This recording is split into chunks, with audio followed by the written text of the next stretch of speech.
Hey everybody, it's Lon.TV, and it's time once again for your weekly wrap-up, and we've got a whole bunch of stuff to take a look at today, including all of the topics that you can see here on screen. We've got an index down below in the video description to find all this stuff quickly, so let's get to it.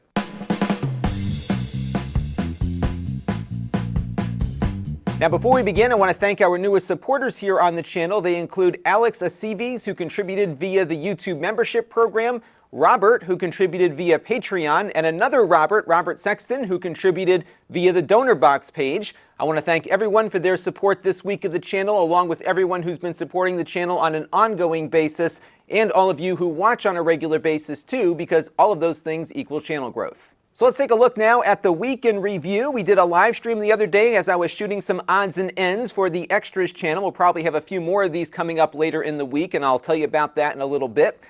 We also had a new video on my Extras channel.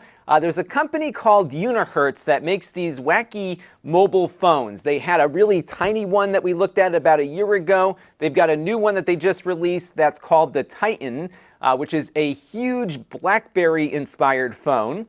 And we unboxed it on the Extras channel, and hopefully we'll get a review shot a little later this week on it, so stay tuned for that. And then on the main channel, we had a review of the Chewy U-Book tablet. This is a somewhat affordable device that had some pretty decent specs, but I always like to warn people about buying some of these kind of off-brand Chinese devices because they don't often come with a lot of support. Their mission is to ship product, not necessarily to support the product in the long run, so you always get what you pay for, but if you are willing to take the risk, it wasn't that bad of a device. We had another one that didn't do as well, a do-it-yourself switch dock review. One of the issues that I've been dealing with my Switch is finding a compatible dock that I can take with me on a trip that wasn't as large as the official dock is, and I didn't find one that would safely work with my Switch, but I did find one that allows you to take the guts out of the large dock and put it into something much smaller. So we detail how to do that and then take a look at how the dock performs after you reassemble it. And then we had our interview with Plex CEO Keith Valerie from CES. If you're interested in the direction Plex is going in, you can definitely check that out. And all the videos mentioned here are in the master playlist down below in the video description. And now it's time for some things in the news that caught my eye. This story surprised me because I've always thought there was a market for high-end retail for electronics, but I guess not. Bose is closing all of their retail locations in North America, Europe, Australia, and Japan. They're blaming a shift to online shopping as to the reason why they're doing it. And that is it for Bose retail locations. In fact, I've got one not far from me here at a local outlet mall, and I'm guessing that one is going away as well. And it's interesting to see Bose doing this because Apple seems to be doing really well with their retail outlets, so perhaps Bose just didn't have the right strategy. And I always felt like having a place to go to try out this stuff first before buying was always a good thing, but apparently Bose doesn't see the value of it any longer, so be on the lookout for local store closures if you have one nearby, and you might be able to pick up a good deal as they're closing out these stores. And the Android police had a story that I think you might find of interest if you like Chromebooks like I do. It looks like they're bringing official Steam support to ChromeOS, and this has been something you could do for a while on Chrome if you have the Linux beta running on your Intel-compatible Chromebook, but it wasn't easy to do. You had to connect to different repositories. There was a lot of command line stuff to type in. Not impossible, but not easy for consumers to just click a button and get the install going. This looks like Google sees some value in bringing some more gains to the platform, and what better way than to connect it up with Steam, which already has decent Linux support. Also recently, Google has attached GPU support to the Linux beta, and we were able to play around with that a little bit recently on this channel when we reviewed the Pixelbook Go. And there was another thing in this article that I found of interest, which is that it looks like we're going to be seeing more AMD Ryzen-powered Chromebooks in the coming months, and I think that will certainly be a nice pairing with some of these Steam games, given that the Ryzen chips do much better than their Intel equivalents do at graphics. So this is an exciting development, and if you are a fan of ChromeOS, definitely keep an eye on this because I think it'll be a fun addition to a growing platform that Google has put together. Now, back in December, Wyze, who makes very low-cost security cameras, announced that they were removing an AI feature to detect people. This was a very popular feature because it would reduce the amount of false alarms that the cameras generate, and it was able to do all of this on device. Now, Wyze did not develop this technology themselves. They were contracting with another company called Xnor.ai, which came up with the algorithms, and Wyze was licensing that through a contract that they had with Xnor. But that contract allowed for Xnor to pull out of the deal anytime they wanted to, and in December they executed that portion of the contract, and now this month all of the Wyze firmware updates getting sent out to their cameras will remove this on-device AI feature, and now we know why Xnor wanted out, and that's because Apple acquired them. This kind of technology is very attractive to Apple because they can continue to market themselves as the privacy company where they're not sending data off-site to be analyzed. It's all happening on device. And the fact that they were able to get this algorithm functioning quite well on a super cheap Wyze camera, I think is a very valuable technology or software technology for Apple to have for their devices, and that is why your cameras will no longer detect people, at least until Wyze comes up with another solution for that. Wyze did announce last month that they're working on something that they're developing in-house, but that will likely require some kind of cloud processing to work. So whatever they come up with won't be as good as what they had here, and it was so good that Apple wanted it all to themselves. And we have a few privacy issues related to security cameras to talk about. The first involves the Ring camera. They have announced, according to the Washington Post, that they terminated a few employees for abusing access to people's video data. Now, these cameras, like many others, don't pre-encrypt the video data before it goes to the cloud. So it's possible that you can give employees access to see what your cameras are seeing. And it's up to us, first of all, to trust these companies and then hope that these companies have some procedures in place to prevent this kind of abuse. And this wasn't announced with some press release. It was in response to lawmakers who were querying Ring about their practices, and they let them know that they had let some employees go, but customers were never notified about this sort of thing. And this is an example of how we really need to start thinking about developing some standards for the industry to follow, whether it's disclosing these kinds of things on a regular basis or something along those lines, because if they don't start doing this, I think we're going to start seeing some regulations coming into play here, which I'm sure the industry is not going to want to have to deal with. A related item here comes from Wyze, who we just talked about. Now, a couple of weeks ago, they had a data breach where nobody was hacked specifically here, but the company had moved some data over to a development server that was publicly accessible. And that development server had the entire customer base and all of the installed units accessible to the world publicly. And a security firm found the database and went in there and started poking around. And sure enough, there were email addresses, device IDs, some APIs for Amazon's A-word ecosystem were in there as well. Things you don't want to have released out to the world. Now, Wyze has been letting customers know what they're doing in the wake of this, and they're doing some good stuff, but I'm still concerned about this issue because they're giving us a list of things that they are undertaking. First of all, they're going to have an independent investigation as to how the leak occurred. That's good. They're also having some security assessments and audits done by third-party security companies to validate their security and privacy environments, along with penetration tests by some of these companies as well, and then going through a few other security items that you can see here on the bullet list. And all this is great, but the first thing that I was thinking about when seeing this was, why didn't they do this before? Especially given that they're storing all of this unencrypted data from customers that could be made accessible the way that this development database went out the door like this. And it kind of speaks to the fact that perhaps privacy was not a corporate directive until this incident occurred. I think any company that's storing your private information should be doing this on a regular basis and disclosing to customers the results of these audits and tests so that we can have some peace of mind going into this. We trust everybody to secure our data, but it turns out, at least in the case of Wyze here, they hadn't really done a lot of the security efforts that we expected and trusted them to do. And now that they're kind of scrambling to react to what happened here, who knows what else they're going to find? And if they do find things, what does that mean for us customers, and what should we be concerned about here? This is the kind of stuff that really gets me nervous. And I think we do need better practices. We need better disclosure. Even when the news isn't good, I think they should be required to tell us what happened and what they're doing to rectify it, and whether or not any data got out. Because how often are they finding things through some of these third-party audits that they don't tell anybody about because there's no evidence that things leaked out in the first place?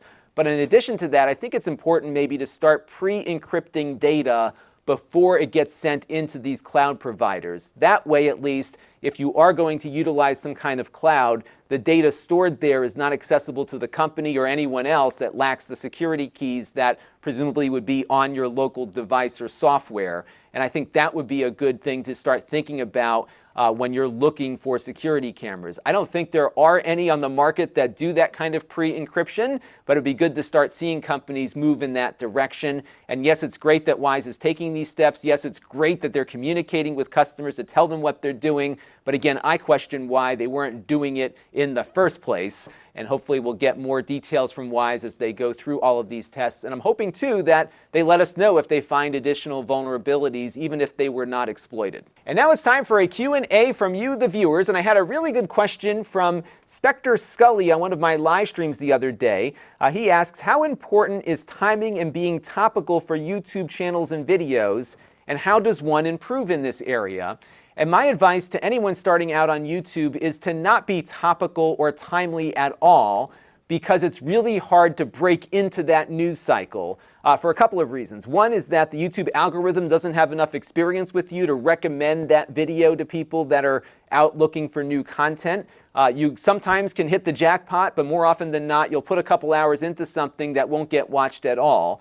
And the other reason is that when people are looking for analysis of news items, they want to know what the credibility of the presenter is. If you don't have a track record of talking about whatever topics you're talking about, it's harder to build that up and get that credibility over time. You might get there, but it's really hard. And there are a few people that have been able to do that, but more often than not, you will find yourself really struggling and getting frustrated by spending all this time covering news and not getting anywhere with it. And part of the reason is that news content doesn't live all that long in the mindset of viewers. If there's a news topic out there, it maybe goes 2 or 3 days, and then your video is no longer relevant. The weekly wrap-up videos that I do typically last for about 3 days to a week, and then they're never watched again. And if you're thinking about getting into YouTube and wanting to do something that can be sustainable, I would focus on more evergreen content first, things that live a lot longer. So of course I do product reviews with about 80% of my time here in production, and those videos tend to last years versus days. And if you're going to be investing your time into something, why not invest your time into something that will pay dividends for a much longer period of time, whether it's views, subscribers, revenue, or all of the above. And let me give you some examples of timely versus topical here. So let's take a look back at my CES 2019 dispatch. This is the weekly views on this very timely and topical video. As you can see here, we did really well at the outset for the first week. And then after CES was out of people's minds here, it pretty much dropped down to nothing. We had a little bit of a bump here right when CES was beginning this year. But I suspect a lot of people were seeing this video showing up in their feed and then seeing it was from last year and probably didn't watch it all that much. So this video did well, at least for my channel, over a short period of time. But over the long run, it doesn't do very well because there's no relevance to this topic after the event ends, for example. So you put a lot of time, effort, and expense into something that fizzles out very quickly, even if it does very well in the short term. Now, by comparison, take a look at this one. This is the HP Sprocket review that I did about 2 years ago, a year and a half ago. I got it in around the September-October timeframe.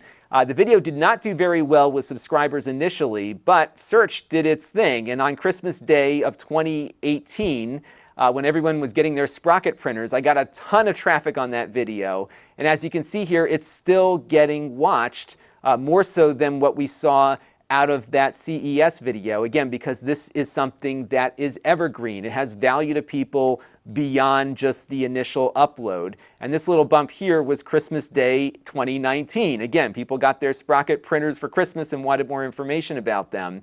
And this is a video that continues to earn money for the channel, continues to get watched, perhaps attracts new subscribers every once in a while. And it didn't even do all that well with the subscription base to begin with, but there was value to this out in the ecosystem because a lot of other people weren't covering this topic.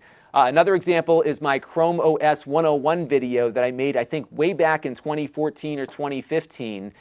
That one still is one of my top 10 videos every year over that period of time. Again, because the topic is evergreen and it's something that has value beyond its initial upload date.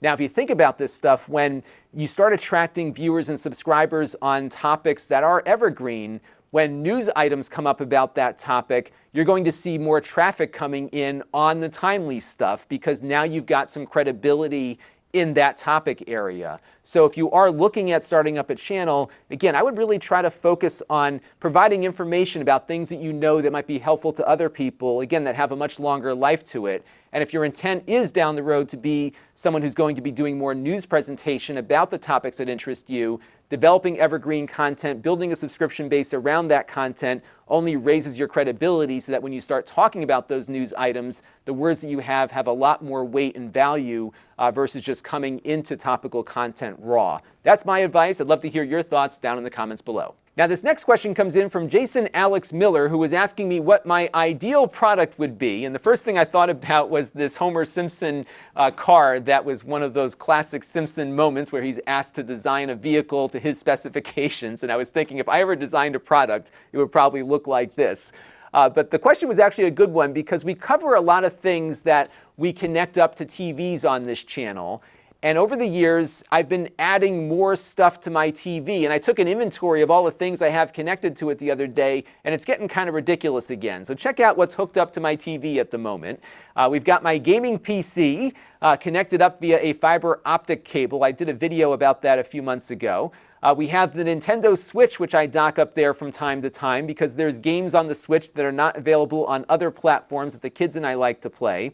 Running with the same exact guts as the Switch is my NVIDIA Shield. It won't run anything the Switch runs because of the differences in the software and vice versa, but nonetheless, the Shield is still kind of the central device because it does all of my home theater streaming along with my live TV watching. It's basically my cable box utilizing my HD Home Run Prime. But we've got an Apple TV hooked up there now because there's a couple things that I can't get on the Shield, which I can get on the Apple TV, which I'll talk about in a minute. I've got the Xbox One X up there now because there are some games on Game Pass that I like to play that are not available on the PC. And of course, there's a few backwards compatible games that I used to play on the 360 that I need this console to play with. I've got my Blu-ray player that plays the 4K Blu-ray discs, although now the Xbox is starting to do a little bit better at that. And then, of course, we have all the features built into the Smart TV. And that is what I've got hooked up upstairs at the moment. This does not include, though, some of the FPGA consoles I've been playing with lately, like the Mister and the analog consoles. So you can imagine just how much stuff now is connected to that TV. And it drives my wife crazy. She doesn't even know where to start with it anymore up there. And part of my frustration is the fact that, again, some services that should work on the Shield don't, specifically HBO Go, which is something that you get as part of your HBO cable subscription. This is different than HBO Now. And for whatever reason, Comcast and NVIDIA never talk to each other, so I can't run HBO Go on my NVIDIA Shield, even though it's perfectly capable of doing so. What I end up doing is Chromecasting it from my phone, which works about 50 or 60% of the time. It's not always that reliable. It's been a real annoyance. I can't just hit the remote and pull up my HBO content. Likewise, NVIDIA and Apple aren't talking, so there's no Apple TV Plus on the NVIDIA Shield, even though it's fully capable of doing it. My Smart TV, if I had a newer one, would have Apple TV Plus, but my version of the TV doesn't. So therefore, I've got the Apple TV upstairs just to play these two services that I can't play on anything else that I have at the moment. That's aggravating. The other thing that I've got is a Roku hooked up to my bedroom TV for this same reason. Because again, the Shield in the bedroom doesn't play HBO Go or Apple TV Plus shows at the moment. So there's content that I want to watch out there that I'm paying for essentially and can't get at because of these stupid licensing agreements. There is no reason why the Shield can't play this stuff other than the fact that these companies aren't talking to each other. We saw similar things with the Amazon Fire TV and YouTube in the past. That's been rectified, but it really shows you just how sometimes it's crazy that we're buying extra hardware to play stuff that's fully capable of being played on stuff we already own. It's very wasteful. So if I ever designed the ideal product for me, it would first of all look exactly like Homer Simpson's car, but it would incorporate all of this stuff into a single device. And what kills me is that my gaming PC here on the left is fully capable of doing all of this stuff, but it never will do all of it because there's no money in it for the companies that produce these hardware platforms. And it's so weird too, because at least back in the 80s when you had VHS and Betamax, there were two mechanically different technologies. They were just completely incompatible with each other. That's not the case now. This hardware is fully capable of doing everything, and it's just these software developments and licenses around those things and media contracts that prevent us from having these devices actually work with and play content that they are fully capable of doing. And that's just the reality of life in the 21st century as a consumer electronics enthusiast. In some ways, it's good job security for me. We have plenty to talk about here on the channel. But again, I do think it's kind of wasteful that we have to buy all this stuff just to get all the things that we want to run on our televisions. And my Q&A for you this week is on this very topic. I would love to hear what your ideal product would be. Let me know down in the comments below. And my pick of the week is something I saw at the Sony booth at CES. They had this little thing set up with the Ecto 1 from the upcoming Ghostbusters movie. And behind it was one of these new video walls that have been getting some news lately in the Hollywood production world. And what these walls do is allow you to basically set up a scene and have the scene dynamically change perspective as the camera moves. And I've got a video that you can watch to see the whole demo here on screen from Ghostbusters News. I saw the tail end of the demo. There was a million people around. I couldn't get a good camera angle on it, and I didn't want to wait around for the next one to start. So check out what Ghostbusters News put together here, because it's pretty remarkable. So what they're doing is they're generating the backdrop in a game engine. I think it's the Unreal Engine that they're using for this. And as the camera moves, the background's perspective will change based on the camera position. So think of this like a green screen on steroids, but there's no green screen. It's a super high-res display that looks on film as real as a set piece might. And again, you can change that perspective as the camera moves, and everything is tied together with the camera.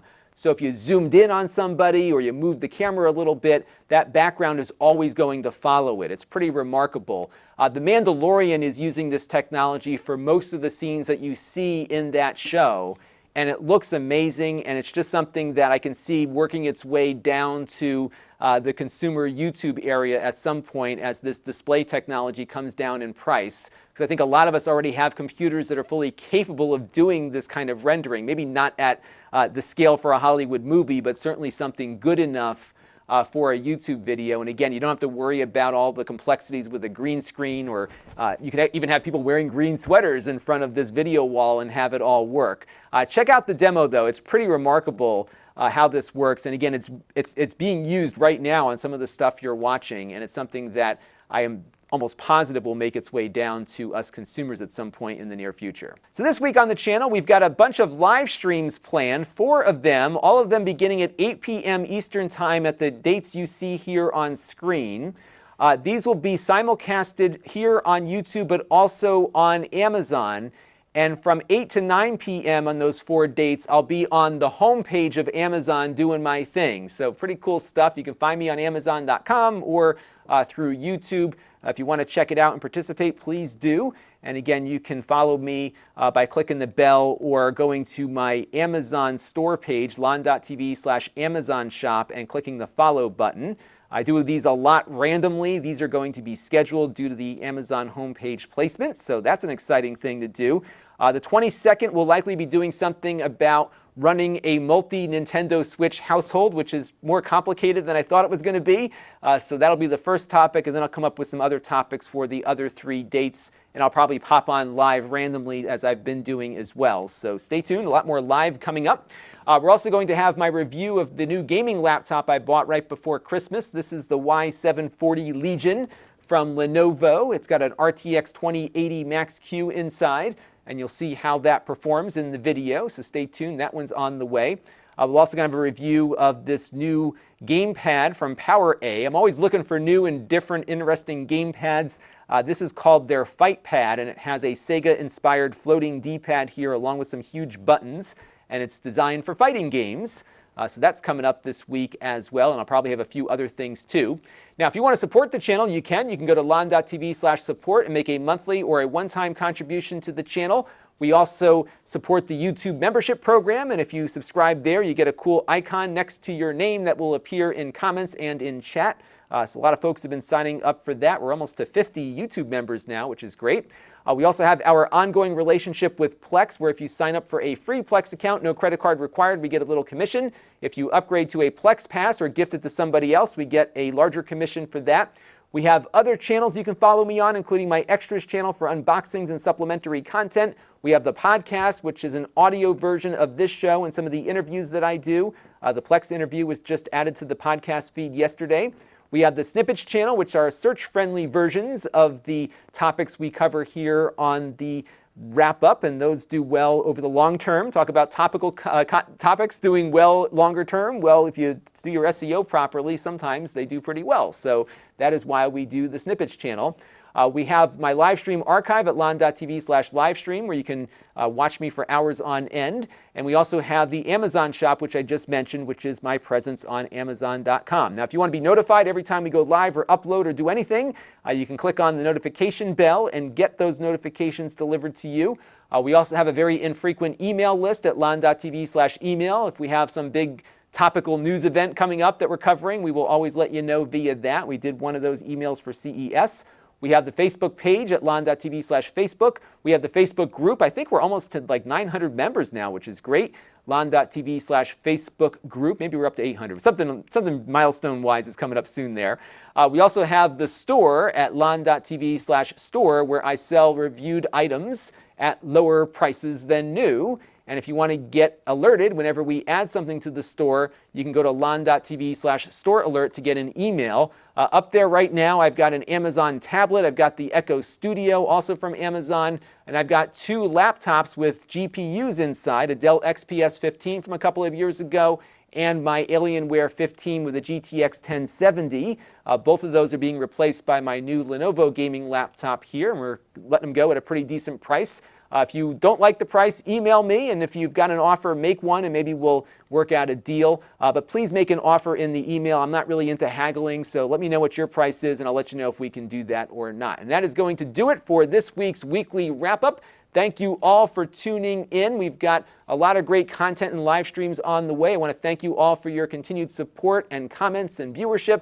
Please let me know down in the comments below if there's anything you want me to cover, and I'll try to do that for you as well. That's going to do it for now. We'll be back with more soon. And until next time, this is Lon Seidman. Thanks for watching.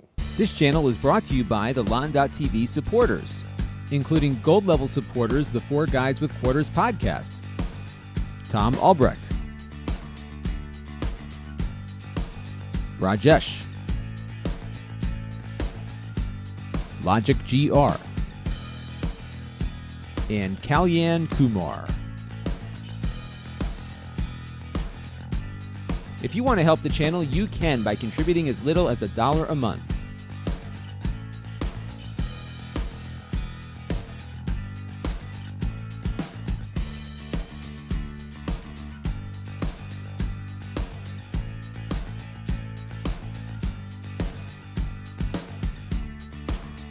Head over to Lon.TV/support to learn more.